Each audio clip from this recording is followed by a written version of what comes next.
I think there's a greater understanding today of the impacts of like public safety, for example. And our public safety posture downtown has had an impact on commercial properties, and that has had an impact now on with the devaluation on the residential piece because it gets shifted from the commercial side to the residential side.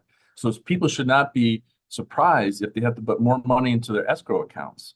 That is a big pitch. This kind of goes to my affordability points that I was making in the last piece of legislation related to the Seattle Transit measure, that we have to look at the affordability pieces, whether it's, in terms of property taxes, and this shows up in escrow, it shows up in higher rents. We should be looking at the levies in those areas too. Sales tax, we're just going through that process right now, and that's a cumulative effect. And then like utility rates, people are starting to feel it, but this is going to be a big bite of us, in terms of what's happening. So we have to look at how do we strengthen those revenue sources, those traditional revenue sources, B&O, real estate, excise tax, all these kinds of taxes. How can we stabilize them and build them because we have these other pressures?